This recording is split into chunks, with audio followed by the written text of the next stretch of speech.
नमस्कार।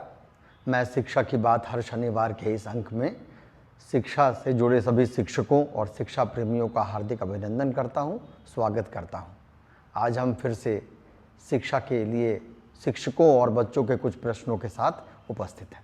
हमारे साथ शिक्षा विभाग के अपर मुख्य सचिव डॉक्टर एस सिद्धार्थ आपके प्रश्नों के उत्तर के साथ उपस्थित हैं। मैं आपका अभिनंदन करता हूं, स्वागत करता हूं सर। हम लोगों ने कुछ प्रश्न हमें प्राप्त हुए हैं, कुछ बच्चों के भी हैं और कुछ शिक्षकों के भी हैं। पहला है ज्योति कुमारी SMS डुम्मा शिवहर से हैं। ये कहती हैं सर कि मैंने गौर किया है कि एक दिन 11 बजे रात को आप सक्षमता परीक्षा ट्रांसफ़र का फाइल साइन किए और अगले ही दिन सुबह 8 बजे आपको फ्लाइट उड़ाते देखा गया। सर, आप मुख्यमंत्री के प्रधान सचिव भी हैं, अपर मुख्य सचिव मंत्रिमंडल, शिक्षा विभाग के अपर मुख्य सचिव हैं। सर, इतनी सारी जिम्मेदारियों के साथ आप टाइम मैनेजमेंट कैसे करते हैं? हम सभी शिक्षक और यह शिक्षिका यह जानना चाहते हैं सर। देखिए, टाइम मैनेजमेंट सबको सीखना चाहिए और मेरा मानना है कि जो टाइम का डिसिप्लिन है, विशेषकर शिक्षकों को और स्टूडेंट्स को, ये बहुत ही अच्छी तरह उनको सीखना चाहिए। मैं एक दिन पूर्व ये प्लान कर लेता हूँ कि अगले दिन मुझे क्या क्या करना है और मन में वो पूरी सारणी रहती है कि सुबह उठ के क्या करना है, फिर दोपहर में क्या करना है, कौन से कार्य कल पूरे करने हैं। तो ये बिल्कुल एक दिन का प्री डिसाइडेड रहता है। ये कोई मतलब वेग नहीं छोड़ देता हूँ कि अच्छा ठीक है, समय मिलेगा तो करेंगे, नहीं मिलेगा तो नहीं करेंगे। ये सब फिक्स्ड रहता है और मैं इसका बहुत ही मतलब सशक्त पालन करता हूँ, 100%। देर रात सोता हूँ ज़रूर, 11-12 बजे तक सोता हूँ और अगले दिन 5 बजे उठ जाता हूँ। तो 5-6 बजे अखबार और ये सब पढ़ने का मौका मिलता है और मेरा फ्लाइंग टाइम जो है हवाई जहाज़ उड़ाने का 8 से 9 बजे होता है और फिर 9 बजे अपनी वर्दी बदलता हूँ। जो सरकारी वर्दी है, सरकारी कमीज और शर्ट और पैंट पहनता हूँ और 9:15 बजे मैं कार्यालय पहुँच जाता हूँ। सबसे पहले माननीय मुख्यमंत्री जी का कार्यालय जाता हूँ, वहाँ पे कार्य रहते हैं। उसके बाद शिक्षा विभाग का कार्यालय है, इसी बीच मंत्रिमंडल का भी कार्यालय में जाता हूँ। तो सब कुछ समय सारणी अनुसार होता है, इसलिए कभी भी कोई क्लैश नहीं होता है, ओवरलैप नहीं होता है। अपना हॉबी का समय अलग रहता है, कार्यालय का समय अलग रहता है। और मैं सभी से मतलब एडवाइस करूँगा कि कोशिश करें कि टाइम का मैनेजमेंट और टाइम मैनेजमेंट थोड़ा मेंटेन करेंगे सभी, और बच्चों को भी ये बात सिखाएं, क्योंकि बच्चे बचपन से अगर टाइम मैनेजमेंट सीखेंगे तो बाद में जाके मतलब सब कुछ कर पाएंगे। समय पे मैं पेंटिंग के लिए भी समय निकाल लेता हूँ, फोटोग्राफी के लिए भी निकाल लेता हूँ, हर चीज़ के लिए समय निकल जाता है। और अगर टाइम मैनेजमेंट हो तो सब कुछ हो जाता है, और अगर टाइम मैनेजमेंट नहीं हो तो कुछ नहीं होगा। फिर आप कंफ्यूजन में रहेंगे और दुविधा में ही रहेंगे हमेशा। राकेश सर शिक्षक हैं प्राथमिक विद्यालय बड़की बलियारी विक्रम पटना के। इनका पूछना है कि जब हम गुणवत्तापूर्ण शिक्षा की बात करते हैं तो बच्चे ज़्यादा मातृभाषा में सीखना पसंद करते हैं और अभी तक बच्चों के बीच इससे संबंधित कोई सामग्री नहीं गई है, जबकि राष्ट्रीय शिक्षा नीति भी इसके संबंध में बात करती है।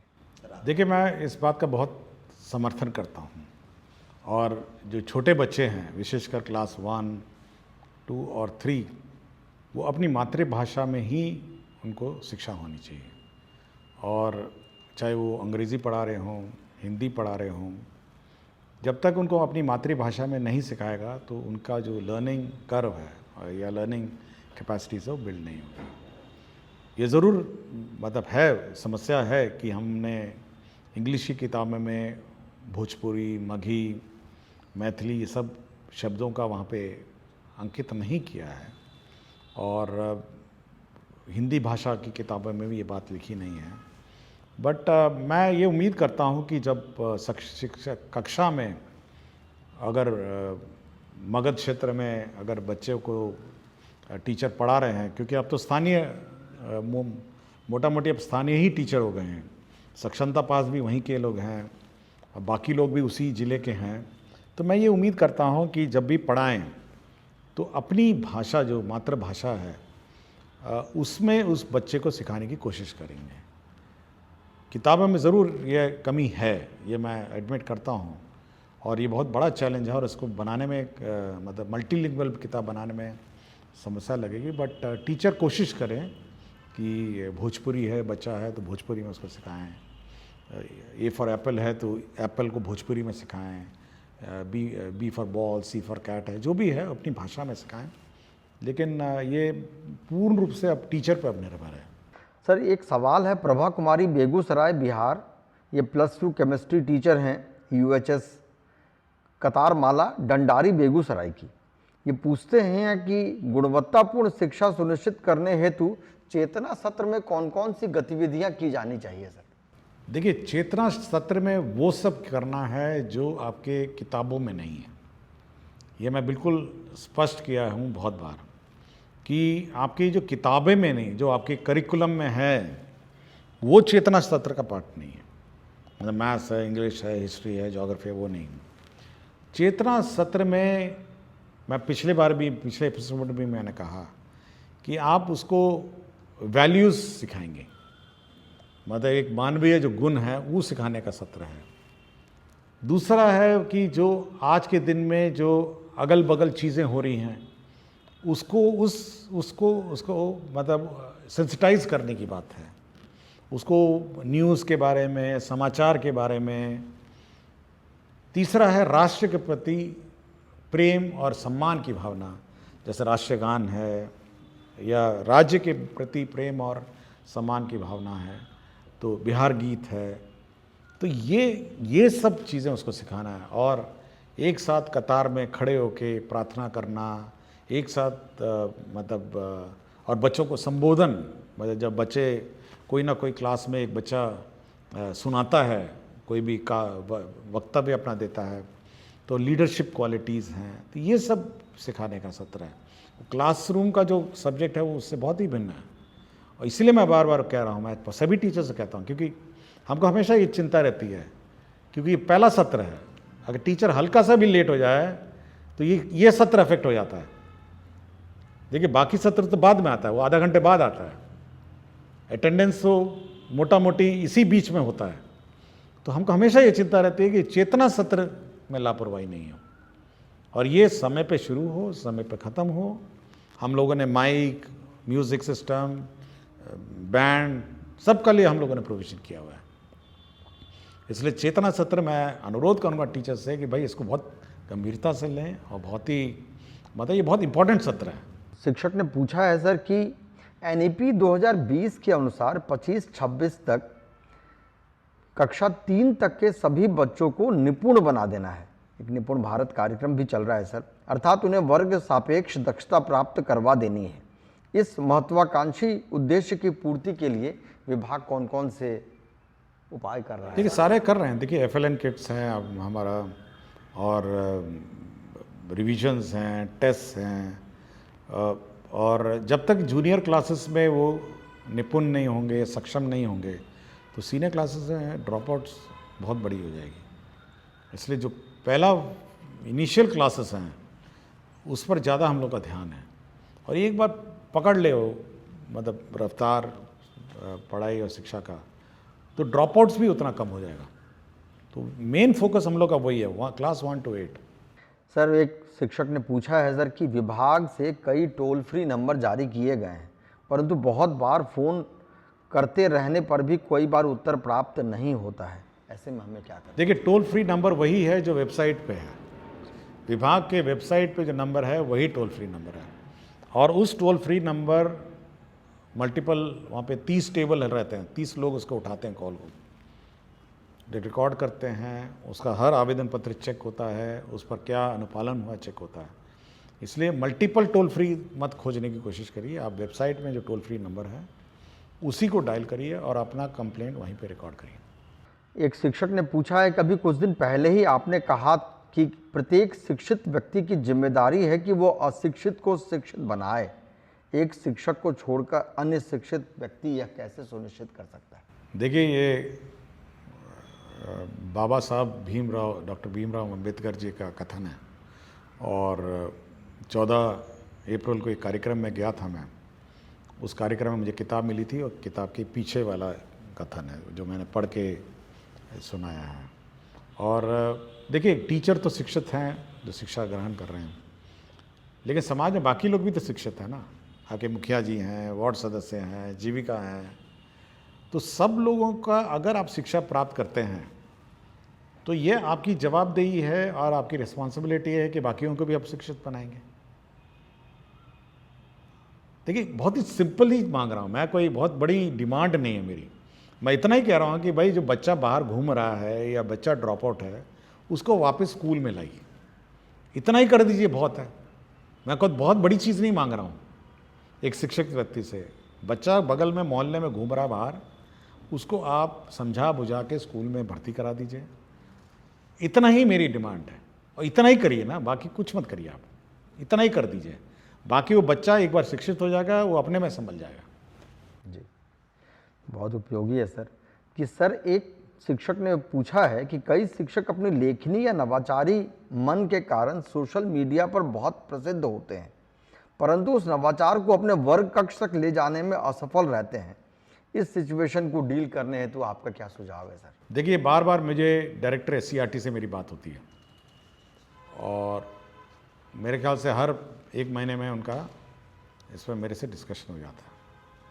और मैं बार बार उनको ये चिंता व्यक्त करता हूँ कि भाई ट्रेनिंग तो बहुत अच्छा कर देते हैं, FLN भी बहुत अच्छा बना लेते हैं, लेकिन यह वहाँ क्लासरूम परिवेश में क्यों नहीं दिखता है? मतलब जब क्लासरूम में जाता है तो ये परिवर्तन कैसे हो जाता है? आप या तो आपका ट्रेनिंग मेथोडोलॉजी गलत है।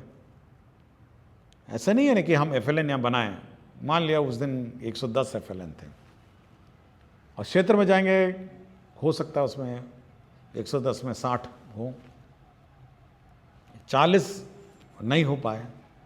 तो बार बार मैं SCERT को ये बोलता हूँ, भाई ट्रेनिंग जब आप करते हैं और ट्रेनिंग मेथोडोलॉजी करते हैं तो आप ये ध्यान रखें कि जो आप पढ़ाते हैं वो स्कूल में इम्प्लीमेंट हो रहा है, यह सुनिश्चित करेंगे। और ये भी कहा है कि हर जो फैकल्टी है उसके साथ आप 2 स्कूल अटैच करेंगे। वो अपने जो प्रयोग है FLN का प्रयोग, वो देखेगा कि जिस टीचर को हमने ट्रेनिंग दिया था वास्तव में वो पढ़ा रहा है, नहीं पढ़ा रहा है जिस प्रकार की ट्रेनिंग उसको दी गई है, या अपने मर्जी से फिर शुरू हो गया। तो ये चिंता मेरी है कि सोशल मीडिया में बहुत सारे नवाचार हैं, FLN किट्स भी हैं, FLN मेथोडोलॉजीज़ भी है, लेकिन ये स्कूल में वास्तव में ये वहाँ पे है या नहीं है, हो रहा है या अलमारियों में बंद है या डब्बों में बंद है, ये मेरी बहुत चिंता है और इसका मैं समाधान निकालने की कोशिश में लगा हूँ। बहुत स्वाभाविक है सर। सर, एक प्रश्न पूछा है शिक्षक ने कि 100% नामांकन के लिए अभी नामांकन पखवाड़ा भी चल रहा है और ये शैक्षणिक सत्र की सबसे महत्वाकांक्षी उद्देश्य भी है। इसके डेट को अभी एक्सटेंड करके सर 22 अप्रैल तक किया गया है। वो पूछ रहे हैं कि सर हम शिक्षक ऐसा क्या करें कि जिससे नामांकन में तेजी आए? देखिए, तेज़ी में क्या, आपका पहले तो मीटिंग, मैंने पहले ही कहा है, आप मुखिया जी को ये मीटिंग करेंगे, वार्ड सदस्य को मीटिंग करेंगे, गांव में आंगनवाड़ी सेविका मीटिंग करेगी, आपके जीविका दीदी मीटिंग करेंगे, बच्चों की प्रभात फेरी निकालिए, आप स्कूल को इतना अट्रैक्टिव कर दीजिए कि मतलब बच्चे देखने आए स्कूल में क्या हो रहा है। तो जब एक्साइटमेंट लेवल स्कूल का बढ़ेगा तो बच्चे अपने आप आ जाएंगे। मतलब कभी कभी मैं सोचता हूँ कि कभी कोई JCB गांव में आ जाता है, उसको देखने के लिए 15-20 लोग इकट्ठा हो जाते हैं, मतलब एक्साइटेड हो जाते हैं कि कुछ चीज़ हो रहा है या स्कूल में हो रहा है। तो जैसी स्कूल में वो एक्साइटमेंट है, अटैचमेंट है, या स्कूल में कोई इवेंट हो रहा हो, माइक, देखिए एक चीज़ मैंने सबको कहा है कि शुरू में 6:30 बजे स्कूल है, आप एक ही काम करिए, कुछ नहीं करना है, आप ज़ोर ज़ोर स्कूल का गाना चलाइए, ज़ोर ज़ोर परेड करिए, ज़ोर ज़ोर अपना स्कूल में वक्तव्य दीजिए, ताकि पूरे गांव में आवाज़ जाए कि स्कूल शुरू हो गया। और कोई बच्चा बाहर घूम रहा है या उसका माता पिता सुनेगा ना, तो वो अपने बच्चे को देखेगा, कहेगा कि नहीं इस बच्चे को तो स्कूल में जाना है, बाकी बच्चे तो पहुंच गए। तो ये माइक है, बड़ा एम्पलीफायर ले लीजिए ना, बड़े बड़े एम्पलीफायर ले लीजिए, लेकिन ऐसा आवाज करिए पूरे गांव मोहल्लों में कि अगल बगल सारे माता पिता को पता चल जाए कि 6:30 बजे स्कूल शुरू हो गया है, अब स्कूल की गतिविधि शुरू हो गई है, प्रार्थना शुरू हो गया है, आपका राष्ट्रीय गीत हो रहा है या आपका कोई वक्तव्य सुनाया जा रहा है। ये जो आप पूछ रहे थे पहले कि चेतना सत्र का क्या उद्देश्य है, चेतना सत्र का उद्देश्य ये है कि चेतना स्कूल के अंदर ही नहीं बल्कि स्कूल के बाहर भी चेतना करना, और अगल बगल जितने माता पिता हैं उनको अपने लगे अंदर कि भाई मेरा बच्चे को तो होना चाहिए समय, लेट भी नहीं पहुंचाएगा, कि भाई जैसी आवाज आएगी तो बच्चा सो भी रहा होगा तो उठा के उसको भेज देगा कि भाई तुमको तो 6:30 बजे स्कूल शुरू हो गया है, और या कहीं ड्रॉप आउट होगा तो उसको भर्ती कराएगा। तो उस चेतना सत्र में माइकिंग का, आवाज का, मतलब उसका प्रयोग किया जाए और फुल वॉल्यूम में प्रभात फेरी निकाली जाए, माइक लगा के मुखिया जी का मीटिंग कराया जाए, वार्ड सदस्य का मीटिंग कराया जाए, जीविका बिल्कुल हिला दिया जाए, मतलब गांव का जो वातावरण है उसको इतना चार्ज कर दिया जाए कि सारे बच्चे स्कूल आ जाए। बिल्कुल बच्चे भाग के आए स्कूल। हाँ, मतलब जब एक्साइटमेंट होगा तो सब आ जाएगा ना। अब आपको उम्मीद करेंगे कि हाँ एक तो शांति से वातावरण में स्कूल चल रहा है, आप उम्मीद करेंगे कि अच्छा हम अपना बच्चा लेके जाएंगे, अच्छा कल, आज नहीं तो कल ले जाएंगे, कल नहीं तो परसों, करते करते करते गया। फुल वॉल्यूम में गीत बजाइए, स्कूल में गीत बजाइए, फुल वॉल्यूम में प्रार्थना चलाइए, पूरा गांव का माहौल को ना हिला दीजिए माइक से। विभिन्न धर्मों में भी है, होता है ना, मस्जिद में अजान होती है, मंदिर में आरती होती है, कितना अट्रैक्शन हो जाता है किसी भी मनुष्य को कि बस जाके प्रार्थना या इबादत करनी है, तो वो पैदा करना पड़ेगा स्कूल को। एक मंजीत कुमार शिक्षक हैं सर, राजकीय मध्य विद्यालय माधोपट्टी के। आजकल बच्चे मोबाइल में बहुत अधिक समय बिताते हैं, क्यों नहीं मोबाइल आधारित शिक्षण सामग्रियां शिक्षा विभाग द्वारा ऑनलाइन उपलब्ध करवाया जाए ताकि वे घर पर भी सीखना जारी रख सकें। क्या इस तरह के मोबाइल आधारित शिक्षण सामग्री में मूल्यांकन की व्यवस्था भी हो सकती है? देखिए, हम लोग का है कि इस क्लास 6 से हम लोग ICT लैब स्थापित करेंगे सर, और क्लास 6 से सभी स्कूल में कंप्यूटर होगा, छोटे स्कूल में कम होगा, बड़े स्कूल में कम होगा, और हम लोग मटेरियल को डिजिटल फॉर्म में भेजेंगे सब स्कूल में, और कोई भी माता पिता या बच्चा लेना चाहे डिजिटल फॉर्म में ले सकता है। तो ये व्यवस्था हम लोग कर रहे हैं, और लाइब्रेरी में पेन ड्राइव हम लोग रखेंगे, जो बोरो करना चाहेगा किताबों के अतिरिक्त पेन ड्राइव भी बोरो कर सकता है, घर ले जाए अपना कॉपी करे या जो करना करे। तो डिजिटल लाइब्रेरी को भी हम लोग स्ट्रेंथन करने की कोशिश में है।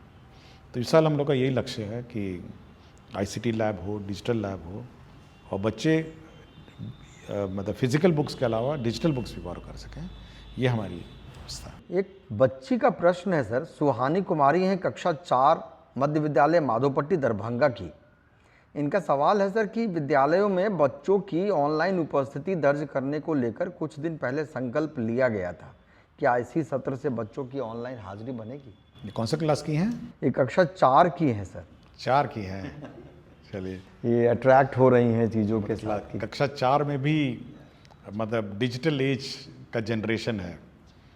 देखिए, हम लोग ये अवश्य है कि हम लोग ऑनलाइन अटेंडेंस लेंगे, और सबसे प्रथम 1 मई से आपको याद होगा कि हम लोगों ने 30 टैबलेट 30 स्कूल में बांटे हुए हैं और उसकी मॉनिटरिंग कर रहे हैं। तो सबसे पहले हम लोग इस 30 स्कूल में ऑनलाइन अटेंडेंस, मतलब बच्चों का अटेंडेंस करवाएंगे। ये 30 जो स्कूल्स हैं, 5 ज़िले हैं, 5-6 ज़िले हैं, हर ज़िले में 5 हैं, और उसमें इवन फेस रिकग्निशन सॉफ्टवेयर भी बिल्ट इन है।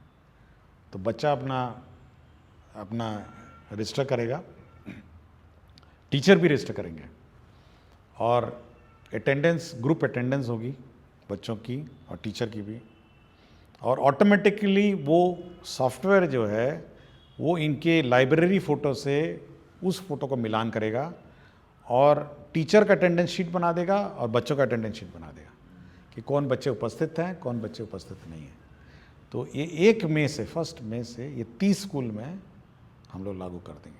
ये ट्रायल पे चलेगा कुछ दिन, टेक्नोलॉजी नहीं है, लेकिन उसके बाद आपको हर टीचर का attendance automatically optical recognition software से निकल जाएगा और हर बच्चा ग्रुप में भी बैठ के मिड डे मील खा रहा है, उसका फ़ोटो ले लेंगे तो वो ऑटोमेटिकली बता देगा कि कितने बच्चे, कौन बच्चा खा रहा था और कौन बच्चा उस पूरे कतार में मिसिंग है।